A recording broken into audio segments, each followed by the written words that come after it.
Ready, Freddie.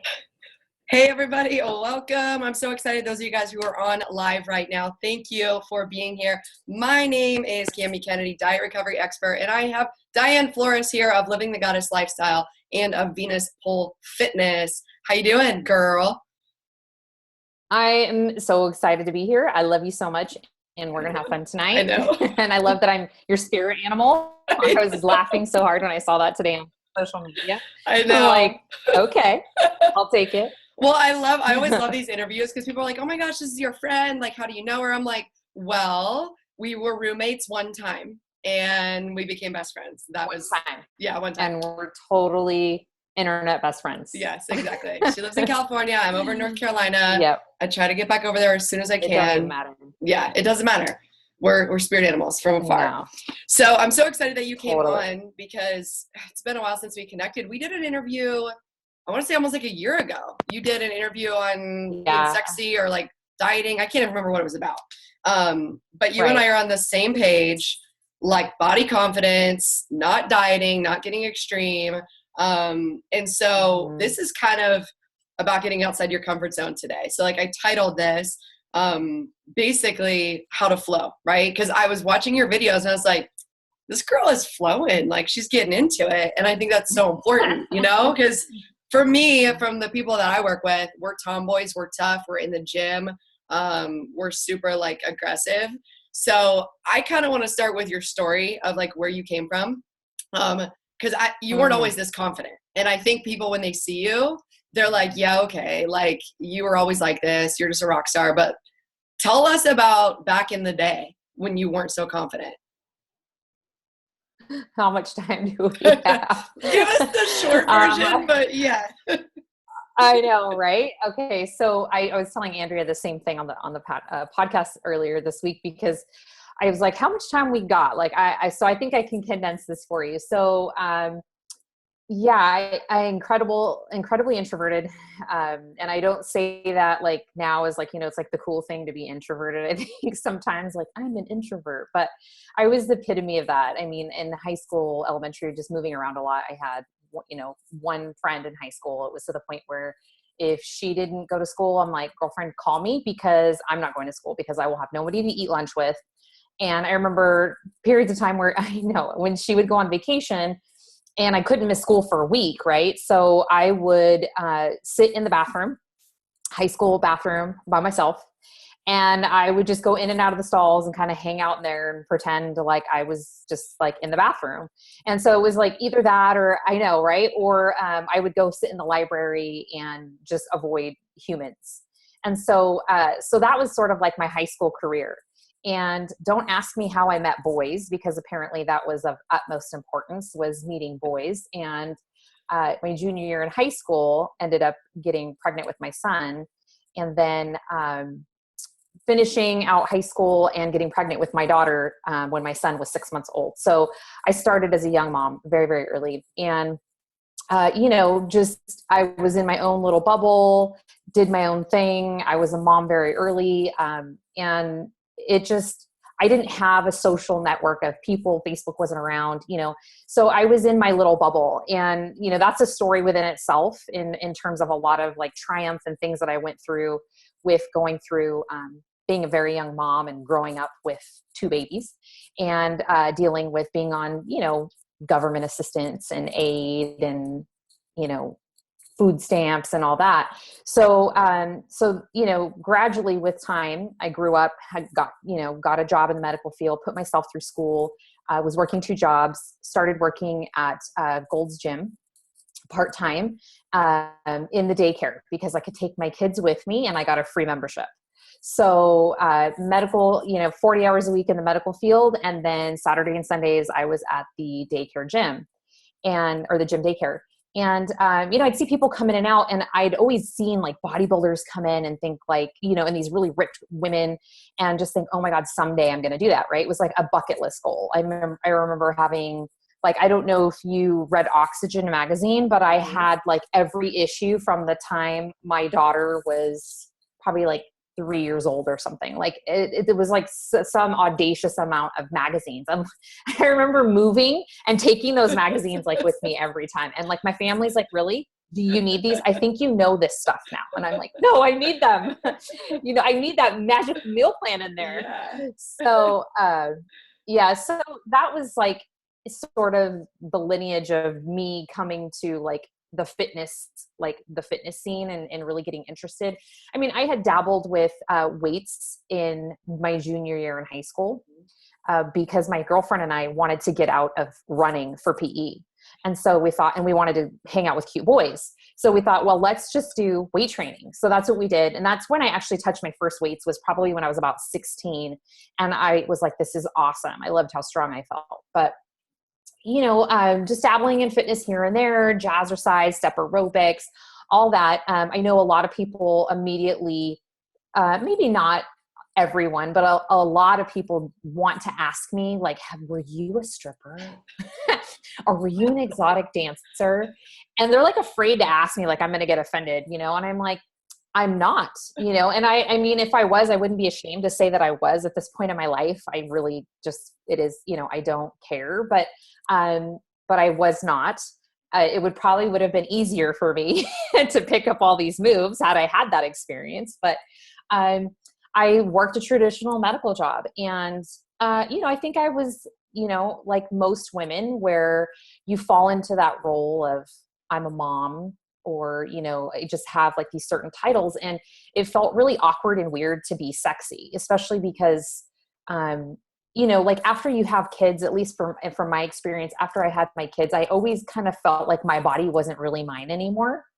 I was like, oh, I've nursed, and like I've been spit up on and, pooped on, and like, like it's just, kids are pulling on you, and, you're just like, like sexy does not even sound like within your grasp. I'm like, I wouldn't even know how. Like, I envisioned at that time, like, sexy being like, do you remember that one movie with Arnold Schwarzenegger and what's her name with the short hair? I think it's Jamie Lee Curtis. And she like tries to do like a striptease on the bed for him. And she like totally has a massive fail, and she like falls off the bed.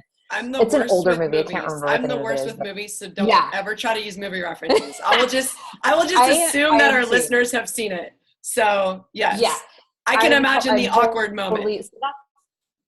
Yeah, it was. That's what I like. That was going to be sexy for me.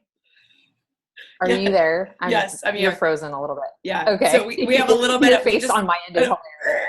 We have a little bit of a delay. That's all it is. We're good. And I love that you said that. So just to paint a picture for people who don't know you, I'm probably going to make you blush a little bit, but like when I watch Diane on these videos, so she does sensual movement. You can film me in on other stuff you do. You do the pole dancing. You do all this like flow on the stripper pole, right? That's what they're going to call it. And you just like own it. You're doing it like for yourself. You can tell like you're just like there, and now you're in front of people, a whole bunch of women, and you're on video, and you're confident, and you're funny, and you do it in like a silly way. But like, I know you've been doing it for 10 years, and I know that's not how you felt from the beginning. And so whenever you and I talked before we do this interview, I was like, listen, I want to talk about like, I know my community wants to like be girly, but they don't know how. They're like the softball players, and they played sports, and like they go, like for me, I like walk in and I feel like I'm the biggest girl. I'm like, I could squat anyone in here. Like, that's how we feel. And so like, even when I'm like stretching, I'm not like graceful stretching. I'm like, we're going to stretch, and we're going to do triceps, and we're going to stretch. I'm never like, okay, we're going to flow.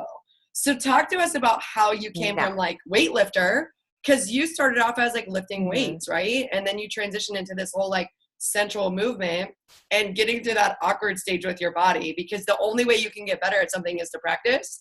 But the hurdle is like, you're not good at it, so you don't want to practice because you feel dumb every time you do it, right? Right. Yeah. Yeah, totally. So before I started sensual movement, I will say like loosely into working out. I think I can remember, going like 3 months was the longest time I had gone without working out, like going to the gym. And so, I'd go in and I'd follow the routines in the Oxygen magazine. But at that point, I hadn't competed yet. I hadn't done any figure or bikini competitions by the time I opened up my business. So the journey into opening my business was like a total accident. It was like a total happy accident. So so for those that you don't know, I own a pole dancing studio, and it, it started, I was working from home. I had just had my third son, and I was doing medical transcription from home. I decided I was going to be a stay-at-home mom, so I wanted to work from home. And me being the introvert that I am, I didn't do much. So I was in my pajamas all day with my kid running around. And my sister was working at the ER at the local hospital, and she was like trying to get me to like be more social. So she's like, well, let's do these girls' nights. So we started doing like the adult toy party, the purse party, the candle party. Like we did all these things. And I was always the one that was home, and I had Google, world's best research assistant. And so I would like research like ladies' night parties or whatever. Well, deep in the archives of an Oxygen forum of all places, I found a lady in the UK that took pole dancing lessons. So, so I was like, oh, this is like a thing? Like people do this for exercise? I was incredibly like intrigued, right? Because I think a small part of me had always secretly thought like, I would love to be a stripper. Like, I'm just going to even admit that right now on camera. Like there was this like secret thing. Like I'm with you. Have this, I've had this conversation. Power. Yeah. Right. Yeah. Totally. I'm totally with you. They have this hypnotic power, and they seem so confident. And like, you've seen women in all ages, range, shapes, and sizes. Does not matter. They own that shit, right? Oh, sorry. Is it cussing? No cussing. Yeah, you're good. No rules. No rules. You got this. Okay. Okay. So they own it, right? And so when I saw this, I'm like, oh, we got to try this. There was no one locally. So so start Googling like a mad woman. The closest person was about 2 hours away. And what they did was offered in-home pole dancing parties for women. So they taught, like, let's say a bachelorette party. I would go pop up my portable pole, teach these women a lesson in their own home, and bring my little boom box and then leave. Long story short, we did it. My sister and I bought a pole. We bought DVDs. We taught ourselves how to pole dance from DVDs. Literally. Okay. We had no idea. And I'll never forget the phone call when I called my sister and I said, hey, what do you think about teaching women how to pole dance? And she was at work and she's like, pole dance? We don't have a pool. And I'm like, no, pole, like stripper pole. And she's like, I don't know how to dance like that. And you don't know how to dance like that. Are you crazy? And my sister is just like, if you think I'm like, over the top, my sister's like 10 notches higher. So that was the beginning of the journey. And so we bought this like pole dance kit and we taught ourselves how to pole dance. I had no idea what the hell I was doing. I started Googling like how to send, how to do marketing. And so I was on MySpace at the time and Craigslist. So gradually it was more of like, this is really fun, like this is fun and different. And so when we started doing the lessons, it was like this secret, like naughty thing. And I've always been, I know I got pregnant at a young age, but I've always been a quiet, reserved. I was always in my room to myself, followed the rules, told the truth, didn't want to break the law. I was like, I remember the first time I had like a sip of alcohol, I started crying because I felt guilty. So I was just like, this is my alter ego, friends. Like it's happening right now. And we just rolled with it. And then, we did the in-home parties for like 6 months, and then it evolved into women like craving it more. They're like, you guys need to teach lessons and we want to learn more. We want more of this. And so I started teaching lessons out of my house once a week. I'd kick at the time, my husband and my kids, I'd kick them out. They'd go to hang out at my sister's house down the road with her husband and her daughter. And we'd pop up the pole, spruce up the house, and then women would start coming to be paying me via PayPal, coming over doing lessons. And that went on for a while. At the time, my ex-husband was like, you got to do something. Like now you're kicking us out of the house twice a week. And I'm tired. I got to work tomorrow at 3 a.m. Like you got to do something. So I thought this was just going to be a phase, like I knew maybe like a dozen moves. And it was still very intimate. It was just like people were paying me to come, and it was fun. And it was great. And I was seeing how alive women were feeling like afterwards, that they were tapping into this side of them that was completely untapped and new. So I'm like, we've got to get to more women. And the only way we can do this is to have a space. So we found a space in the town. I found a bulletin on MySpace. I don't know if you did MySpace back in the day. Yeah, I had but it. Someone had posted that they had room available. Yeah. And so I'll never forget this. I went on 3 different occasions and pulled up to the location. It was inside of a hair salon, a huge hair salon. And I left. I did that. The 3rd time, actually, I went in. I pulled up to the parking lot. Nope, can't do it. This is real, scary, can't do it. Left. 3rd time, I'm like, you're doing this. Like, I had this talk with myself. I got out, walked in, looked at the room. The rest is history. We opened up our first studio there. I sent out press releases. Women started coming, and we were busy. We were really, really busy. Women were coming from neighboring towns and neighboring cities. And I just started noticing, same thing. I mean, women coming in and like, I'm a tomboy, I'm a mom of 3, or, I'm just a single girl that, is kind of bouncing around from relationship to relationship and feel kind of lost, like everything you can possibly imagine, from, a lady in her 60s with a hip replacement to like 18-year-old girls who just want to like, shake their booties. Like it's a broad spectrum. So yeah, I mean, that story of my business basically takes it to where now we've been doing it, for 10 years, and I have a large studio. We've moved and gradually grown over time, but yeah, that first step is incredibly scary. And I had someone mention to me, I love your videos and I've had so much fun with it. But then I start to find myself comparing myself, comparing myself to you. I don't look like you when I move. And I'm so sensitive to that because I understand that. And I remember going to my very first pole class and walking in because my sister and I got certified to teach pole dancing. There was an entire certification, like personal training. And we had been teaching our home lessons for, I think, 6 or 7 months. And then we're like, okay, this is real time. So we went, and it was in LA, and we walked into this studio and there were women slinking and slithering and flowing and doing all this stuff. And I'm like, oh my God, I want to go. Like, we know like 10 moves and we're getting certified. Like, these women are eons beyond our like how we can pole dance. Right. I'm like, they are so far beyond our skill level. This is embarrassing. And my sister's like, no, she talks me off the ledge a lot. No, we're here. Like, we drove 8 hours, like we're doing it, And so we stayed, but it was incredible to watch these women, because all I knew was what I knew. Like, all I knew was what me and my sister knew, this silly, cheesy DVD that we learned on, some people that we followed on YouTube. And then we were like in the real environment, and that was scary because then I got into that self-comparison of like, oh, like I don't move like them. Like, they're super into it and flowing, and they're really comfortable like with their bodies and everything. But I've had clients say that. And so stepping back now, it's more of, it's no different than anything else, no different than fitness, right? You can't compare your day 1 to somebody's day 10,000, or whatever. It's not realistic. And I think that stops us from doing a lot of stuff in our lives. I know that stops a lot of people from doing lots of things besides sensual movement, because they compare themselves to, to other people. And it freezes you. It stops you dead in your tracks. So I still see it in the studio.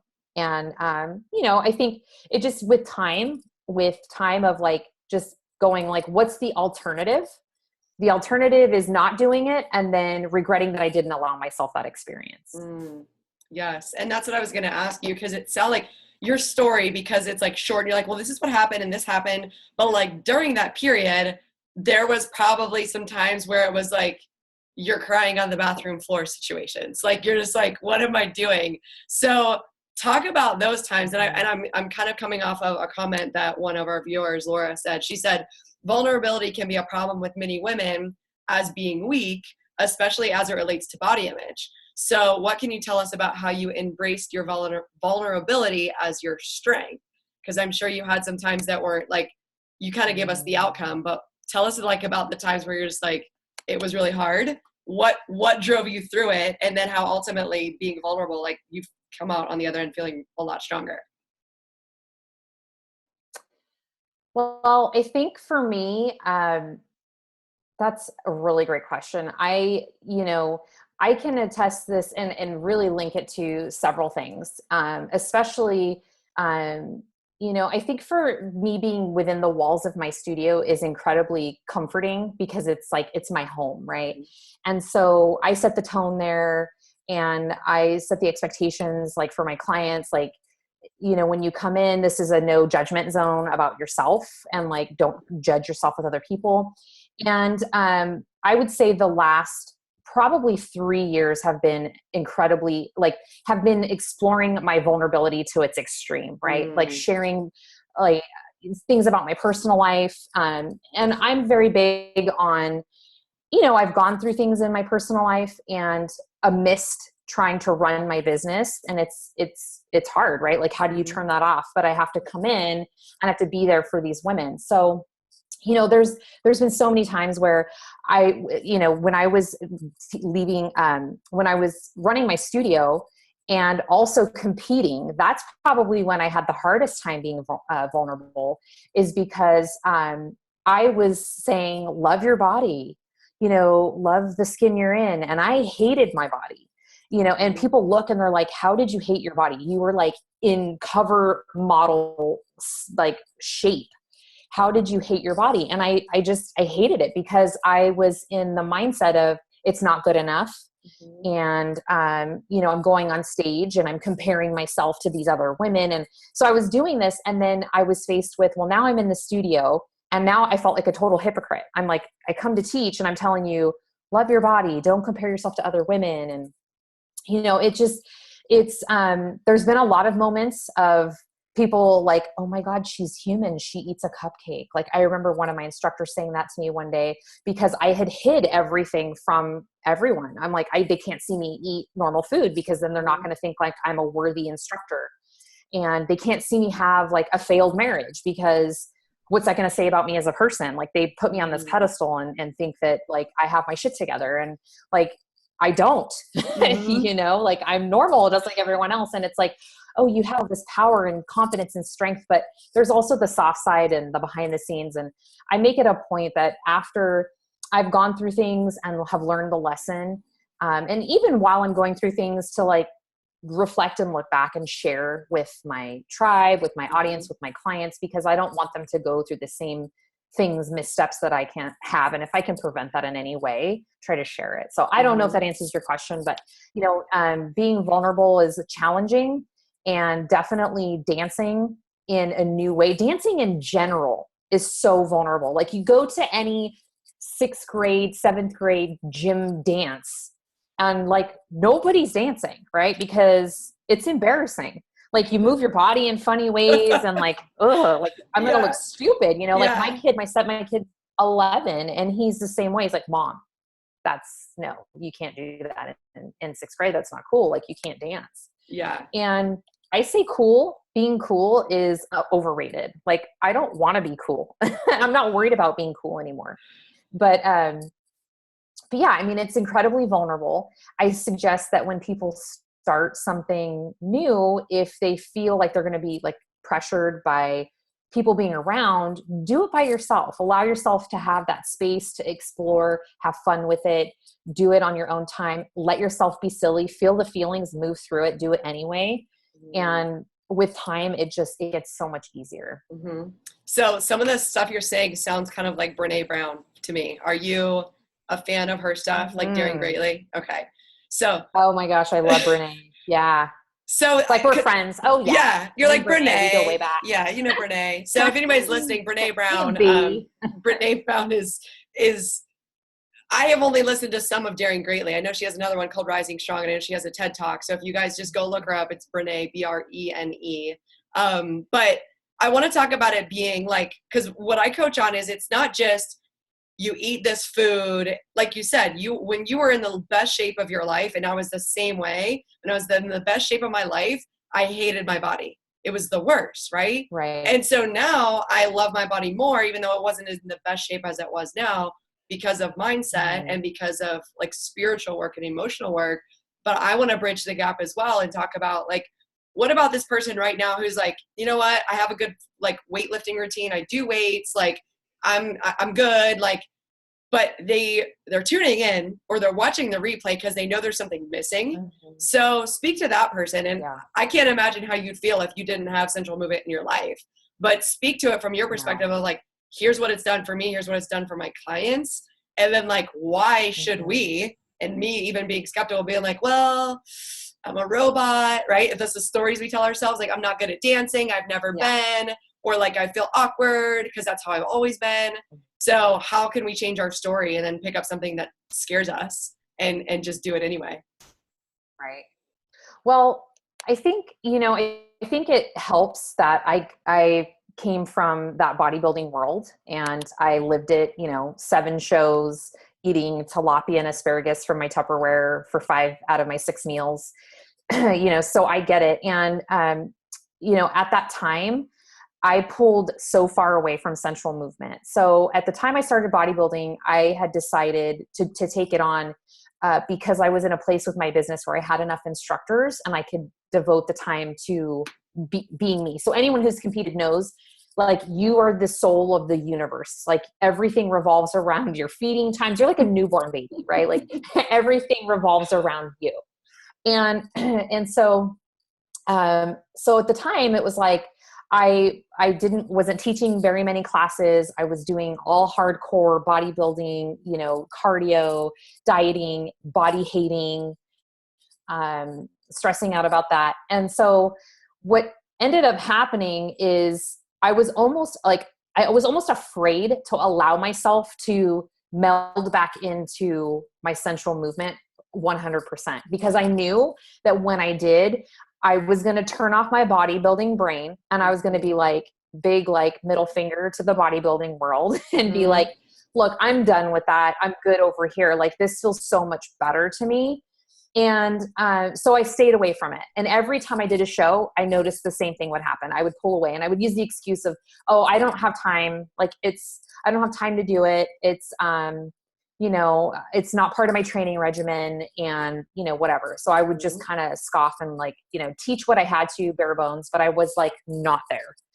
And I noticed when I finally hung up my glittery bikini and went back into my sensual movement, it wasn't so much that I was like, that sensual movement is like throwing your hands up to the world and being like, oh, I'm not going to have gym goals anymore. I'm not going to have like body goals. But the premise for me and what I notice with my clients is when they come in, and this goes for hardcore fitness buffs to the woman who's never worked out a day in her life or is like intimidated by a gym setting, is when they come in and they allow themselves to dive into the sensual movement part of it without worrying about the outcome. Like, oh, I'm doing this because in 12 weeks I need to have lost 15 pounds. When they just like really genuinely let themselves flow and not get to, in their heads about it and have a good time with it, the outcome that they were originally looking for ends up coming faster. So the weight that they're wanting to drop, a lot of times they drop that weight because when we start a new fitness regimen, what do we typically want, right? Flat abs, tighter glutes, smaller dress size. But really, what do we want? Like the outcome is those measurable things, but we think those things are going to give us what? Happiness, confidence. I'm going to feel sexy when I finally have that 6-pack, all that. I was at my leanest and I was embarrassed to be in a bathing suit on the beach because I felt like I was fat. Put me in a bathing suit now, and I'm definitely not my leanest. And I'm so much more comfortable than I was when I was getting stage ready because I allowed myself to cultivate that confidence. It's not easy in the beginning. It's very like you still in your head because you have those old tapes going on, right? Like, no, I need to be hardcore. I can't let myself be sexy until I look sexy. But what I'm doing is I'm like flipping it on its head. And when women are coming in, I'm like, I'm cultivating their confidence by, you know, telling them like, you're sexy now. And I have all these little kind of cues that we give in class, and the way that we teach them to really embrace their curves and their body the way it is. It doesn't mean you have to give up your transformation journey. It just means you're allowed to feel confident and sexy and sensual and feminine now, not when the scale reflects the number back at you and you're like, oh, okay, thanks. Okay, I'll be sexy now. I'll totally be confident now, scale. Got you, girl. You know, like it doesn't work that way. And I say that and I can joke about it now because I have been there. I have been 200 pounds. I have been my leanest on stage 128 pounds. And I have been in the perpetual binge and deprive cycle. So I've been through all of those sort of like labels of spaces with my body and how it's been. And I mean, when I finally gave up the whole grind of just, I've got to be this certain weight or this certain pant size or whatever, life just became so much easier. And it's really beautiful to watch women just captivate that and run with it, really, more than anything. So I'm like passionate, batshit passionate, in case you can't tell, to get more women, you know, to realize, like, I still have women come in to this day and they're like, oh, because we run a boot camp program at my studio, and they come in and they're really intrigued by the pole. They're really intrigued, but they will not do pole because they want to do boot camp first until they lose some weight, until they look better, and then they'll allow themselves to do pole. And my thing is like, I don't know about you, but when I'm 80 and I'm in my fun, sassy little rocking chair, I am not going to look back and think, man, I should have dieted a little bit more so that way I could have been sexy enough to take that pole class. Like, I'm going to be like, I don't want to regret not having an experience because of some, you know, something like, I'm going to let that hold me back. Yes. I'm like, I'm getting all goosebumpy over. Stepping off my soapbox. I don't know. I'm getting all goosebumpy over here. I'm like, yes, she's pumping me up. And that's why I'm so glad you got to come on live so that people could see just like what you do for women and what you've done for yourself. Even you've taken yourself through this journey. So I'm hearing like, and I preach the same thing. Like, you can't hate yourself into a better version of yourself. Like, you can't hate your body into a better version of your body. Right. And then also thinking about what else are we holding ourselves back from? So we're holding ourselves back from doing something, whatever it is, right? I need to lose weight so I can go. Yeah. Okay. So we were just talking about basically fear and lack of confidence is holding us back from doing so many things. So I kind of want to start where we left off on when anybody has anything, like, you know how you had that inkling, like you had something that was like, I need to do this. Like, I need to do pole fitness and I need to teach women. And whoever's watching, they're watching the replay or they're watching it live, they have that thing, right? Like that thing that they like know they should do it, but something is telling them, like this fear is telling them like all those little negative thoughts. So speak to that person and give them like, what do they need to do right now? They know they're supposed to be doing something and fear is holding them back right now. So tell them what to do with their life. You want to know how simple it is? Yeah. Break it down. Take one step. That's it. Like, I think, and I say this to myself all the time because, you know, like I'm in the middle of a launch and like doing all these things. And every time, you know, I went from a small little tiny studio of 400 square feet and then I moved cities, right? So I left that studio, my sister ran it. And then I jumped to the next city, which had double the population, to open up another studio with 4 clients. I had 4 clients. We had a thriving little spot there. And I only had 4 clients that were driving from that neighboring city. So I opened that up and I could have easily got in my head and been like, oh no, you know, nobody's going to come. I'm going to open the doors. I just was like, I can't let it fail. It's not going to fail. And I just looked at, instead of getting so overwhelmed, because a lot of the problem starts between the ears, right? Like we think too much sometimes is the problem. We get down a rabbit hole of like, but what if, but then what if, and then what if? And it's sort of like a stoic philosophy or way to like, it's called fear setting. And Tim Ferriss talks about it too. And it's like, go through and list like the worst case scenario of everything. And like, will you survive through that? You know? And I think too, it's just, it's taking that first step. So when I wanted to open up a pole studio, I didn't get in my head about all the possible ways I could fail. I was just like, I need to call this realtor for this space and then go look at it. Mm-hmm. Put the rest out of my mind. Don't start questioning it. Of course, those things creep up and things like that happen. And it's really an act of mindfulness if you think about it, right? Because mindfulness is just bringing yourself back to the awareness of reality. Mm-hmm. And so I was escaping reality all the time. I was going down the rabbit hole of like all the worst possible case scenarios. And it's not to say don't try to set yourself up, in a way that's going to provide a successful outcome. But I think we get so trapped in what we think everyone is thinking and worst case scenarios and all that. So taking one step, and again, not comparing yourself to somebody else's, success. It's very much keep your eyes on your own paper. And I think you and I can relate to that too. In being in the online field as well, in the entrepreneurial space, it could be very easy to say, well, I don't want to do it because so-and-so, look at, they're killing it. And, it's going to take me forever to get there. Mm-hmm. But if it's going to take you even longer if you sit and do nothing. So amen. And that's with anything, right? Like, and what I use with the fear comes, and I just saw Tony Robbins. So he says, and high achievers, and I'm assuming most of our people are probably high achievers or successful in life. There's probably an area in their life where they're not doing as great. And there might be some shame around that too, right? And some denial around it. But what he says about high achievers is like, well, high achievers don't feel fear. What they call it is stressed. Well, I'm too stressed, so I don't have time to work out, or I'm too stressed, so I can't meal prep. But really, you might actually be afraid of success, or that's just your kind of mindset that you're using that's keeping you stuck exactly where you are. So what motivates me is like, what if I don't do it? Like, that scares me more than if I do it.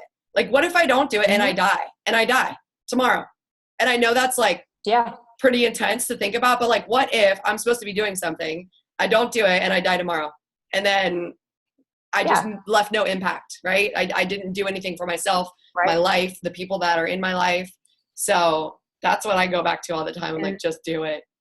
Right. And that's very similar to the whole rocking chair theory, right? I don't want to be sitting in my rocking chair and being like, dude, I just pissed away 45 years and I could have been, like chasing my goals and in procrastination and letting my fear take the wheel. Mm-hmm. So, yeah.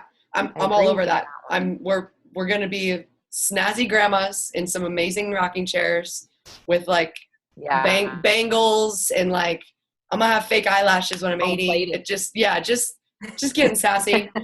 Side note, my grandma we just went to the mountains. She just had surgery on her hip and her back because she fell, and she works out. So this is like a testament for working out in your as you're getting older. We went hiking in the mountains, and she brought her walker and she hiked up that mountain with her walker. She's like, I am doing this. I was like, you go, grandma. Would be me. Yeah, so that's our future. So I would still be all over that. That's our future. Yeah, I love that. There you go. See, it's in your genes already. Yep. But I want to talk. I want to segue into because I'm also working with a group of people. It's not typically my demographic, but I'm partnering with somebody who is really an expert on thyroid conditions and people who cannot do intense exercise. So I want to segue into that and talking about, we have an identity. A lot of us, if you're an athlete or you are lifting weights or you're competing, we have an identity with, I lift weights. I do an hour of cardio. I do bis and tris.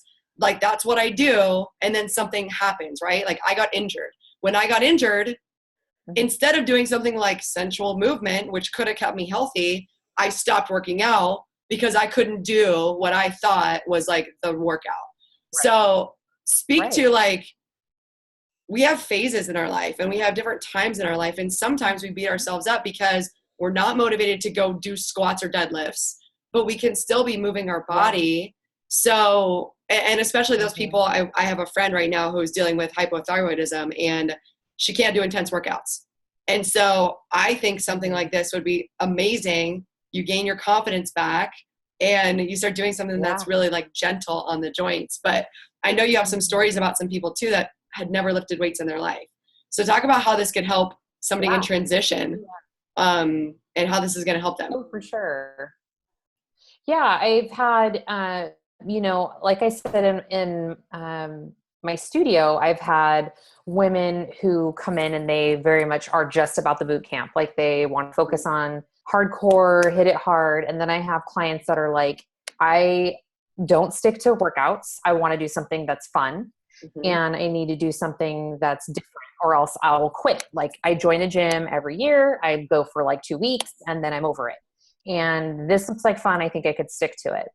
And so it does have that stick to it factor, because it's like your body starts to crave that movement, and it's almost like a release. Like no matter what I'm going through, if I'm going through something emotionally, not so positive, like something like a struggle, like through my divorce, I was going through some stuff there, and, or I'm going through happy things. Like music is so powerful.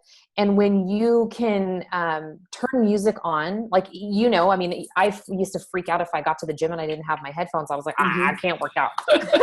Like it's not happening. Yeah. So, I need that to like give me juice to go. Right. So it's the same with sensual movement. And so I've had women come in and lose, I can think of a couple off just the top of my head, 30, 35 pounds, not doing any boot camp. Like they're just doing sensual movement at the studio. And of course, everybody's different.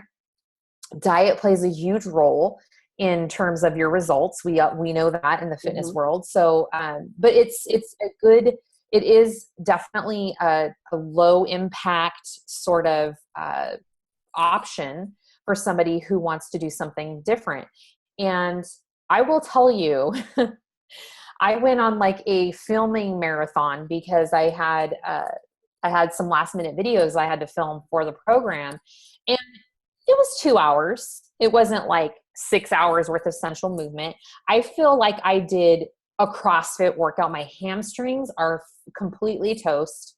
My triceps are done. My quads are like still sore on my IT bands.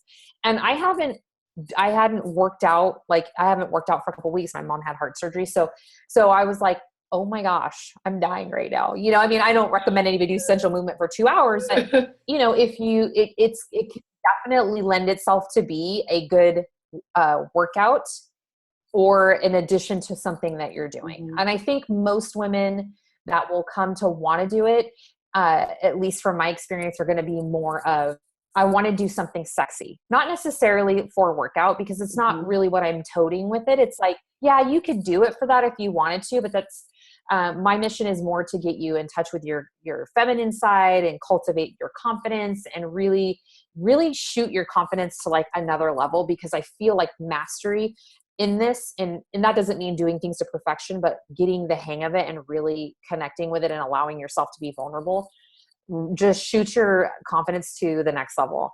And I've seen it, with thousands of women in my studio, and it changed their lives outside of sensual movement, and they're doing things they never thought they could do. It's giving them sort of like this bravery and empowerment to try new things and to do things they never would have before, speak up in areas of their lives that they wouldn't have, leave abusive relationships, leave abusive work situations, and try new careers or go to college, and just kind of doing a lot of things. And this is sort of that first domino, I think, that tips the rest of the dominoes for a lot of my clients.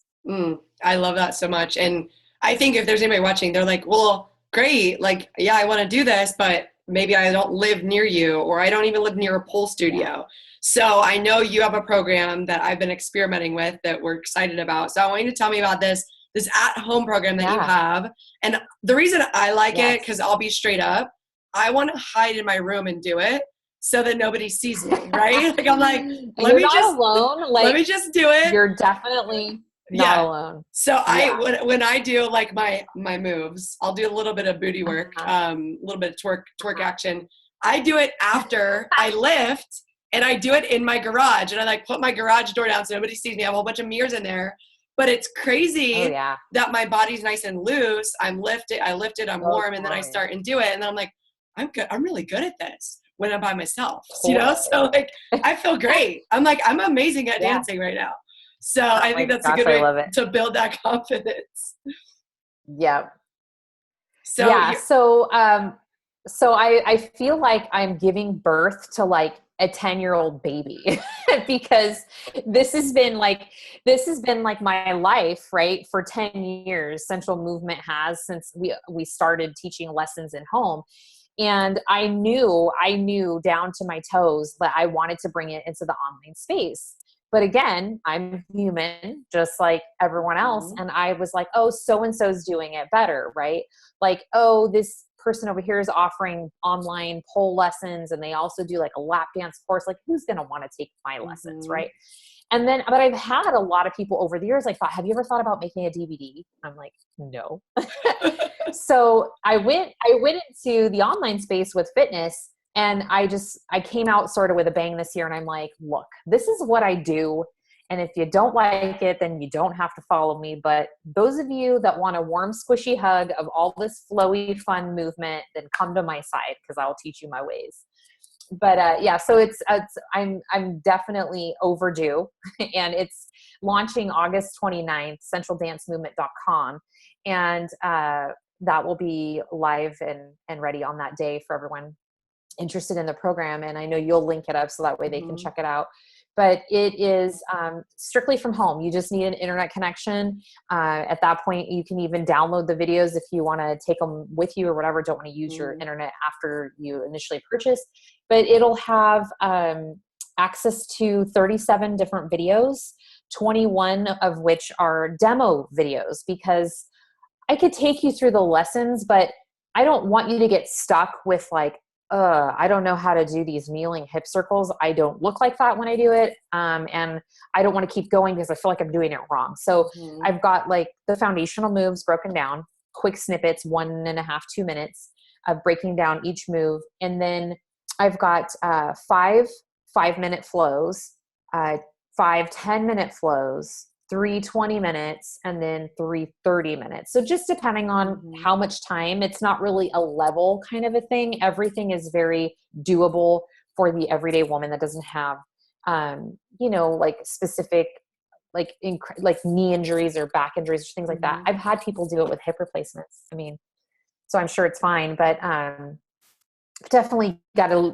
know your own body. But that's the program, and it'll come with a full PDF download of instructions on how to get out of your head and some cultivating confidence cues and a music playlist for those that are feeling like, I don't know what to dance to. I have music in the background of the videos and stuff, but once you get good at it and feeling like you can do it on your own, I should say, not good, but like, okay, I can do this on my own. It's 3 moves. Let's do it.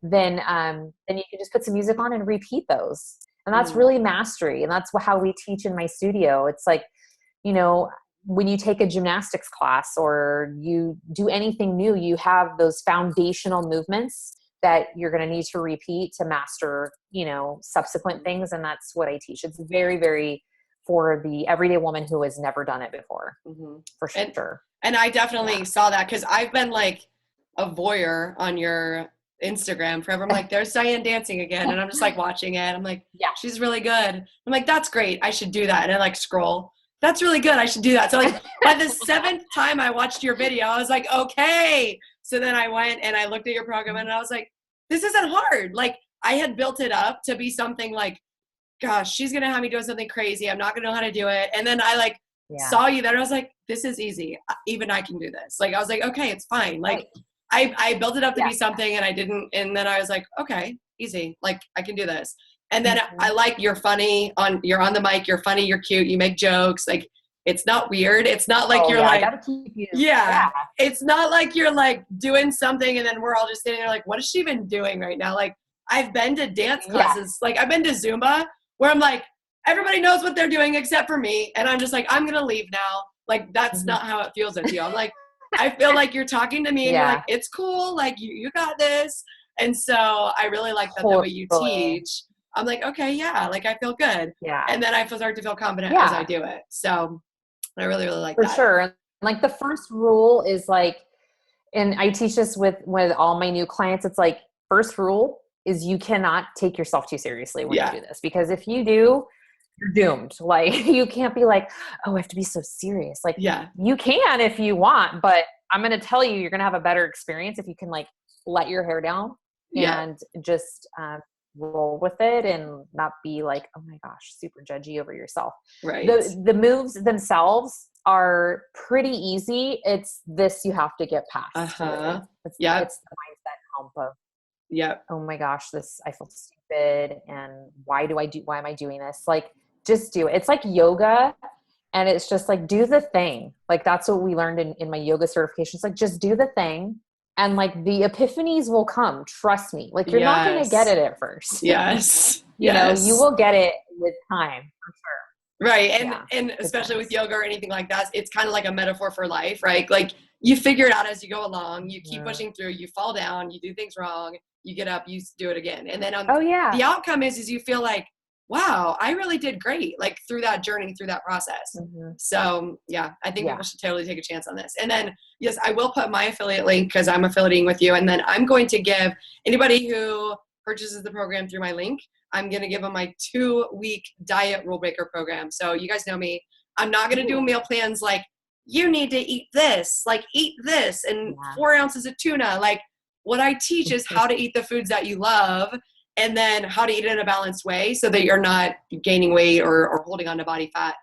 So I teach you how to drink wine. I teach you how to eat donuts. I mean, I love to eat cookies. So we're going to do that in conjunction, just building confidence from your body and then building confidence with your nutrition too. So Diane, I'm going to close it down here soon, but I want to see, is there anything else that we didn't cover that you're just like, I need to let these women know that they should be doing, or any key takeaways that you want to leave them with?